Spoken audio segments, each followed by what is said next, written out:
It is Donald Trump, but not as we have known him. Today, the president-elect met the current incumbent and ended up once again sounding absolutely nothing like Trump the campaigner. We discussed a lot of different situations, some wonderful and some difficulties.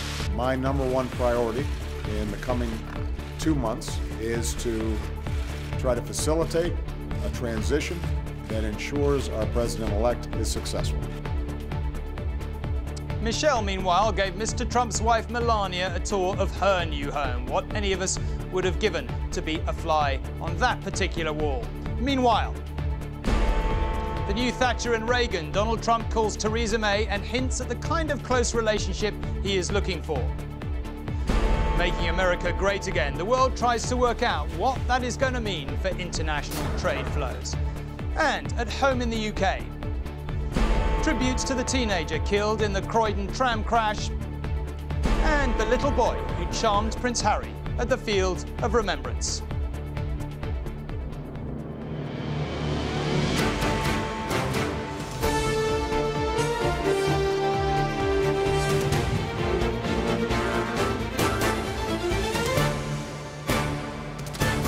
This is ITV News at 10 with Tom Bradby in Washington.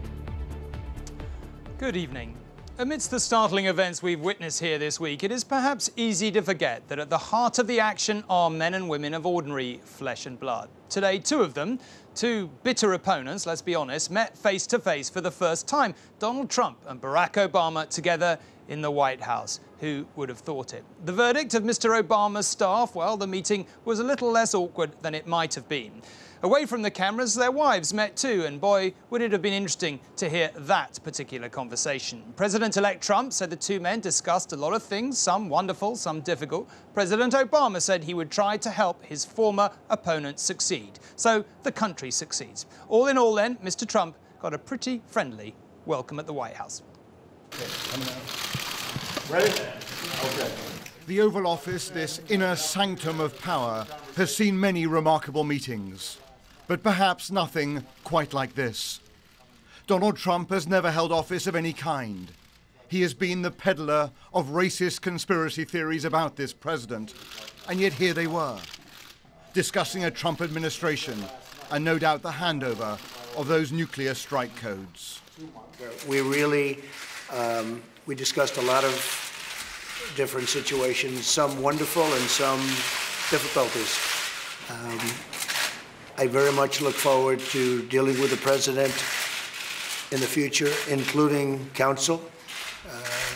He explained some of the difficulties, some of the high-flying assets, and some of the really great things that have been achieved. So, Mr. President, it was a great honor being with you, and I look forward to being with you many, many more times in the future. Thank you, sir. My number one priority in the coming 2 months is to try to facilitate a transition that ensures our president-elect is successful. I have been very encouraged by the, I think, interest in President-elect Trump's wanting to work with my team around many of the issues that this great country faces. And I believe that it is important for all of us, regardless of party and regardless of political preferences, to now come together, work together, to deal with the many challenges that we face. But beyond the courtesies, this will have been an immensely painful meeting for the president. Trump has vowed to dismantle the key achievements of the last 8 years, including Obama's healthcare law and the Iran nuclear deal. In what is clearly a sign of the likely trouble ahead, last night there were anti-Trump protests in cities across America. This was California. Not large demonstrations, but angry and disruptive. An indication that there are people who will not easily accept a Donald Trump presidency. We reject the president-elect. In Manhattan, they converged on the Fifth Avenue skyscraper, where the president-elect lives and works. The defiance and the outrage of protesters bolstered by the fact that Hillary Clinton actually won the popular vote and only lost the election because of the Electoral College system. And in Washington, too, there was a march. Not my president! Many in minority communities telling me they fear that hate and intolerance will now be unleashed across America. Can you ever accept him as your president? Absolutely not. That's why I'm here. These nationwide protests may be just beginning. The anger on the political left here is immense and could easily build towards inauguration. That is still 70 days away, meaning the transition could be punctuated by anger and disturbances on the streets of this politically fractured nation. Trump has promised America that he will, in his populist and provocative phrase, drain the swamp of Washington. Yet here he was touring Congress with Melania, then admiring the views down the mall. With the House and the Senate in Republican hands and the political class in cardiac arrest, this is now Trump's fiefdom, even if we have no real idea how he will govern. The House Speaker, who has himself been the target of Trump's anger, expressed confidence in the path ahead. Donald Trump had one of the most impressive victories we've ever seen, and we're going to turn that victory into progress for the American people. I think we're going to do some absolutely spectacular things for the American people. We look forward to starting. In fact, truthfully, we can't get started fast enough. But these are the pictures that will enthrall some Americans and shock others. Trump inside the White House, a political novice and maverick taking over the levers of power. He left town in a motorcade, with a small group gesturing in disgust and shouting expletives. Robert Moore, News at 10, in Washington. Well, as Robert was saying, it'll be a while yet before Mr. Trump actually becomes president and indeed resident of the White House here behind me. But some of the trappings are already his. He's the focus of beefed up security for a start, not least around his New York home. Penny Marshall is there tonight. Penny, it's all new for Mr. Trump, beefed up security, as we've said, but he sounds totally different. What do you make of that? Well, you joined me in Midtown Manhattan, where he is due back any minute, as you say, a very different sounding Donald Trump. And Midtown Manhattan, I may tell you, amongst the Christmas shoppers, the spattering of people shouting, "Dump Trump," incredible new security measures, sniffer dogs, concrete blocks, a no-fly zone is a very different place. It's like Piccadilly Circus, but with all the security of the White House. It's bizarre, really, as bizarre as America can be. Mr. Trump, a very different man today. I saw him on the election campaign trail, behaving sometimes like a pantomime villain, encouraging his supporters to boo the press, sometimes as if he was at a football match, encouraging people to chant anti-Washington slogans. And now there he is at the heart of it, behaving like a president-elect, as if butter wouldn't melt in his mouth. It's really a volte-face.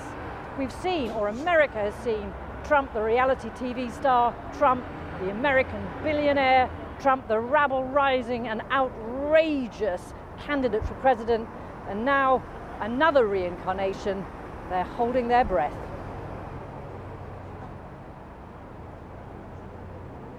Penny, melt in his mouth. That's a phrase I suspect we'll be chewing over for a while. Now, one of Mr. Trump's jobs today inside Trump Tower there has been to call more world leaders. Our own Prime Minister has been kept waiting a while, to be honest. Number 10 was number 10 on the list, apparently, behind, amongst others, Turkey, Ireland and, yes, Mexico. But it seems it was worth waiting for. Mrs. May got an invitation to the White House early in the new year. And Mr. Trump said he hopes their relationship will match a close one of the past. Our deputy political editor, Chris Shipp, is outside number 10 now.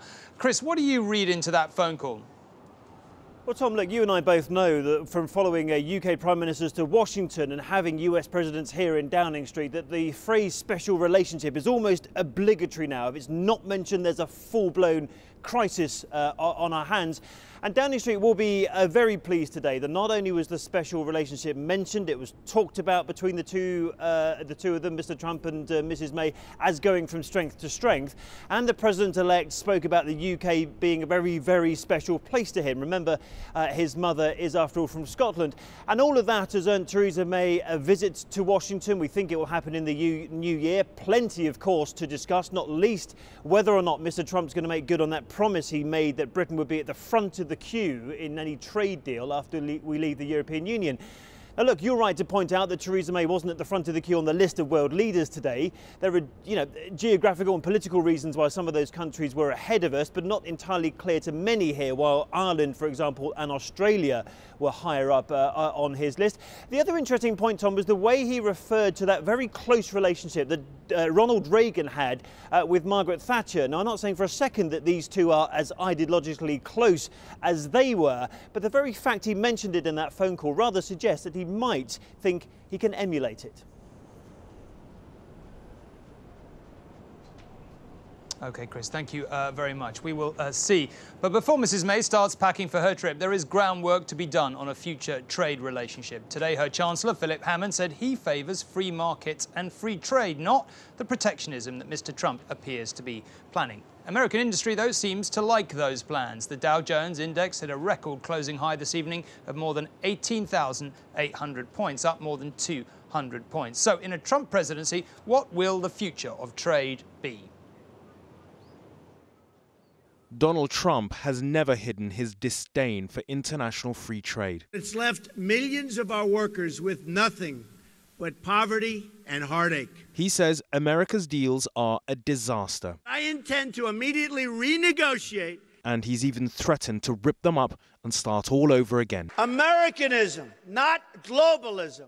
No country has been on the receiving end of Donald Trump's trade threats more than China, the second largest economy in the world behind the US, and where so many of the steel jobs that were once the bedrock of states like Pennsylvania and Minnesota have gone to. Donald Trump promised to get those jobs back, even saying China was raping the American economy. If he's true to his word, he would have to dismantle or undo global trade arrangements that account for over half the world's trade and the livelihood of hundreds of millions of workers. The US has trade deals in place with 20 countries. NAFTA, a North American agreement with Canada and Mexico, is one that's been heavily criticized by Donald Trump. So too has the Trans-Pacific Partnership with the likes of Australia and Japan. That's yet to be implemented and may be binned by Trump. And the proposed transatlantic deal with the EU is also in jeopardy. Today, the British government was hosting a major Chinese delegation and announcing a raft of new industrial and financial deals. Both sides were diplomatic, but their concern as to whether Donald Trump, the president, would implement what Donald Trump, the candidate, said was clear. What will be the impact if Donald Trump goes through on his desire to walk away from these trade deals, undermine them? What will be the impact on the UK economy? The UK believes that more open trade is the way to deliver sustainable prosperity. But the president-elect has only been president-elect for 2 days. I think we should let him take stock, consider with his advisors, consult widely, and then, of course, we will look forward to engaging with him. Donald Trump promised to restore American jobs, especially in the Rust Belt states, but his views on trade has got America's trading partners rattled. The EU today asked for urgent clarifications from him, and tonight Mexico said it would go ahead with the NAFTA deal with or without President Trump. Raghi Omar, News at 10. It is just over 2 months until Donald Trump can lose the elect from his title and become the official president of the United States. But for the next 70 days, he needs to study a frankly staggering array of foreign policy and domestic issues. To hit the ground running, he needs to make, believe it or not, 4,000 political appointments. That's quite a lot of "you're hired" for a start. It includes his cabinet, key roles like Secretary of Defense, Secretary of State and CIA chief. he is already receiving top-secret presidential intelligence briefings, and he must negotiate with his own party leaders, of course, many of whom he has bitterly criticised, in order to map out a policy agenda, including, presumably, deporting millions of undocumented immigrants and, of course, building that wall. All to be done before January the 20th and Inauguration Day. Our Washington correspondent, Robert Moore, is back with me here now. Robert, yesterday felt like shell shock for liberal America. It feels like today, and we always forget, the office of the presidency isn't like being in number 10. You know, there's an aura about it, it's head of state, and I got the sense that people were sort of give him a chance, was the mood today. Well, I think there is some truth in the fact that Americans hold the presidency as an institution in awe, and if Americans are anything, they are deeply patriotic and they want this country to succeed. I think we're going to get an early indication, Tom, of what sort of presidency this is going to be, and it's going to be in those top cabinet level positions. Is he going to bring back the old kind of conservative warriors, the Rudy Giuliani's and Newt Gingrich's, the Chris Christie's? If he does, then we've got a return to trench warfare in many ways in this town. But you know, remember that he's deeply critical, you know, contemptuous of people, of politicians on both sides of the aisle. So there is a real possibility that he's much more experimental, that he brings in technocrats and industrialists, people from industries he knows, like real estate.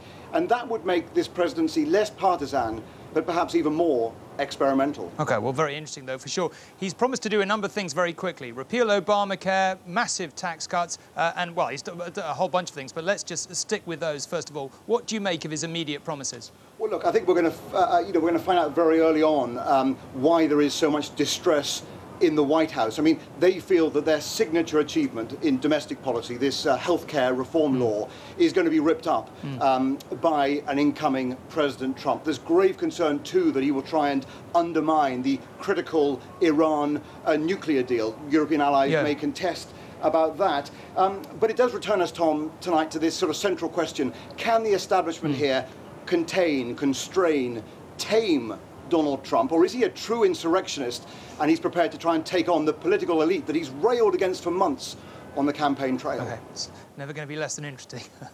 Good luck, Robert.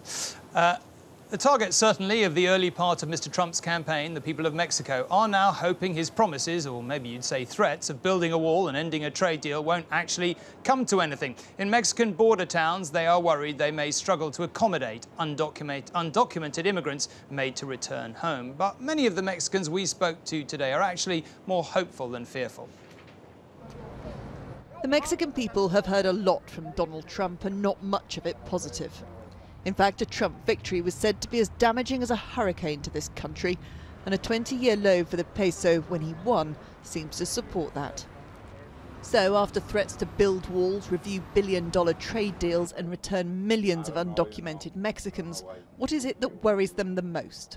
Tell me what you think about Donald Trump and the effect he'll have on Mexico. It's going to be a very big effect here because probably a lot of people is going to come here. And we're not ready to receive, you know, all those people. It's going to be a big trouble. They are worried about Donald Trump return all people to Mexico. That Trump won despite having disparaged Mexicans as criminals and rapists has only added to the feeling that this country will always be vulnerable to the action or judgment of their neighbour over the river. However, Mexico's politicians are hoping that Trump the businessman will benefit them more than Trump the protectionist president will harm them. Doesn't matter who wins the election. Now when Donald Trump, doesn't matter. We are gonna work together like friends. He says talks with the Trump team are already underway, and those talks don't include the building of a wall. I think maybe Mr. Trump gonna change the action. Some in campaign say something, but when you stay in the government, you must your message is a union. Your message together. Not racism. No walls. Or no. They are high hopes, and if misplaced, this country's entire economy could be undermined. Donald Trump isn't yet in office, but already the effects of his success are being felt here in Mexico. And there is, despite the political spin, a very deep disquiet about what his presidency might mean for this country. Emma Murphy, News at 10, Mexico. Everyone who travels to work will have felt a stab of anxiety yesterday about that tram crash in South London. Well, today, the first of the names of those 6 men and 1 woman who will never come home was made public. Dane Chinnery was just 19. He was on his way to his job as a labourer. While specialist investigation teams work to establish why this tragedy happened, first details emerged of the lives cut short yesterday. Dane Chinnery was the first to be officially identified. Like most of the tram passengers, the 19-year-old labourer had been making his usual early morning journey to work. His friend, Tom Dale, who escaped with severe bruising, remembers seeing Dane shortly before the tram left its rails and he blacked out. I saw him on the tram when I first got on, because he normally gets on my tram. And then when I woke up, I was like, where's Dane? I can't find him. I don't know where he is. And all that was there on where he was sitting was his boot. And it turned out that he was actually under the tram. Hours later, Tom was still making frantic efforts to contact his friend. When I come round and been to the hospital and stuff, I phoned him. I've tried phoning him through Facebook. I tried to message him, tried to text him. There was no answer on none of it. Dane was a football fan and lifelong follower of Crystal Palace. Today, supporters have been leaving scarves and flowers in the club colours at the crash scene. The speed the tram took a sharp corner is still the main focus of the investigation. The Croydon tram was travelling from New Addington to Wimbledon. With a top speed of 50 miles an hour, it had been travelling down a long straight. The crash happened at a sharp left-hand bend with a 12-mile-an-hour speed limit. Rail accident investigators say it was moving at a significantly higher speed. They're looking into whether the driver had fallen asleep. This video shows how, emerging from a tunnel, the driver should slow down to 12 miles an hour as the tram negotiates this bend. The next stop will be Sandilands. Yeah, pain. Survivor Ty Ajibullah, recovering at home, says yesterday's driver actually went faster. When we get to the corner curve, the speed increased, and when it tumbled from his own track, about 1, 2, and he landed outside. The 42-year-old driver, arrested yesterday on suspicion of manslaughter, has now been questioned at length and released on bail. Here, the investigation continues tonight with the start of a process to right the derailed carriages so they can be taken away for closer examination. An operation that is likely to continue into tomorrow. Paul Davis, News at 10, Croydon. Prevention is better than cure, the old saying goes, but when it comes to the drugs bill, who should pay? Today, the appeal court confirmed a ruling that NHS England should be responsible for funding an anti-HIV drug, and a pretty successful one at that, called PrEP.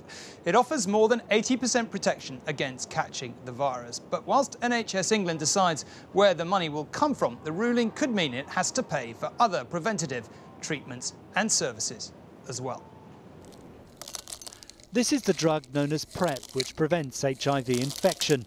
NHS England had said that local authorities should provide it because they're responsible for preventative health. But the Court of Appeal today ruled NHS England has the power to fund the drug. Randeep Sidhu took PrEP as part of a trial. Now he's in a long-term relationship. He told me he no longer needs it, but believes the NHS should make it available. The cost of treating someone with HIV is far, far higher than the cost of using PrEP. So the numbers and the research stack up. What I think that the court judgment today shows is that the NHS is now having to use evidence to prove that, you know, what we're doing is beneficial, instead of using a stigmatised and potentially homophobic approach to what they've been doing thus far. Today's decision is crucial because more than 6,000 people a year acquire HIV in the UK. And while the anticipated cost of PrEP to NHS England is expected to be £10 to £20 million a year, campaigners say it's cost effective because supporting an infected person over their lifetime costs £360,000 each. The case also has wider implications because another 9 new treatments, including special hearing implants for children, certain artificial limbs and targeted drugs for children with cystic fibrosis, were put on hold pending today's decision. We're really delighted to have a final legal clarity and have this legal process over, because PrEP is such an important game changer for people who are at risk of HIV, and it's so important that it becomes available as soon as possible so that we can see the beginning of the end of the HIV epidemic in the UK. NHS England say they'll now formally consider whether to fund PrEP. Neil Connery, News at 10. As Britain and America too prepares to mark Armistice Day tomorrow, 2 royal princes, grandson and grandfather, both ex-military themselves, have visited Westminster Abbey's Field of Remembrance. Prince Philip and Prince Harry saw the 60,000 tiny wooden crosses, each bearing the names of those killed in the conflict. And Prince Harry had a quiet word or two whilst he was there for a boy, remembering his uncle. Each cross carries the name of someone who died serving their country, and each November they are placed here at Westminster Abbey and elsewhere around the UK, a field of remembrance. More were added today.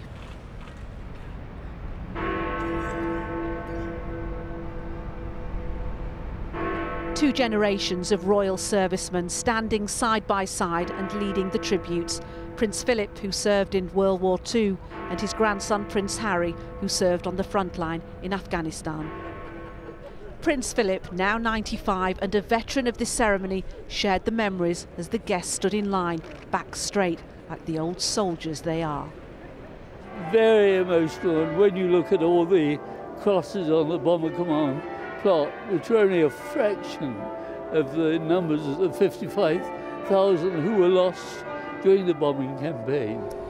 When a field of remembrance was first established here at Westminster Abbey in 1928, only 2 crosses were planted. But it's a tradition that has grown over the years, and there are now more than 100,000. Prince Harry seemed relaxed and at home, greeting all in his path. The good thing about having Harry is, obviously, he's been in a combat zone, done the business, and the troops respect him for that. Not everyone got their greeting with the Prince right first time. Harrison de Giorgio Lewis was told, do it properly, by his grandma, the excited 6-year-old proudly showing off the campaign medals of his uncle killed in Afghanistan. Nina Nanar, News at 10 at Westminster Abbey. And finally, from here tonight, there are no doubt plenty of people in this country who will never come to terms with the words President Donald Trump. And as we've seen, there have already been a fair few protests. But by and large, as I was discussing with Robert just a short time ago, the mood seems to be, let's give peace a chance. There have been moments in these past few days when you felt liberal America was suffering a collective heart attack. But the president, any and every president, is not just a political leader here, but the head of state. So the mood, even in the heavily Democratic Virginia suburbs, seemed to be today, maybe he has to be given a chance. He's speaking with the president today. We will see as Americans what lies ahead. You inclined to give him the benefit of the doubt, at least for a bit? A little bit. It might be after the inauguration, a month. That's not much time, but we shall see. Inevitably, there's plenty of gallows humour around, but there's quite a lot of fear too. Some people say you should protest, some people say, OK, let's give the guy a chance. Which camp do you fall into? Both. I feel like we have a tradition in this country, a peaceful transfer of power. He won fair and square, even though Hillary won the popular vote. And if it were the other way around, I would want Trump supporters to support Hillary. However, it's really hard to be in that spirit of reconciliation when you think about the horrible, painful, negative things he said about people in this country. I have a disabled son. He mocked a disabled reporter. I'm a woman. He bragged about sexual assault. It's really hard to get past that. And of course, it wasn't just women and the disabled whom he insulted. My husband is an immigrant and my children are biracial, and I am worried. And I'm worried for all of the immigrant families. I'm worried for all of the Muslim families. You know, I think that it's already been a challenging time for them, and that this is only going to embolden more people who have these kind of extreme views that they're right. For the moment, though, the mood here seems calmer than it might have been. And it's all down to Mr. Trump himself now and that old nostrum. Actions speak louder than words. And just time for one final image taken in the building behind me to round off another remarkable day. The White House has just released this picture of Melania Trump and Michelle Obama, the First Ladies, present and future, on their first meeting this afternoon. That's it from me tonight. Join Nina tomorrow night. But for now, good night, and thank you very much for watching.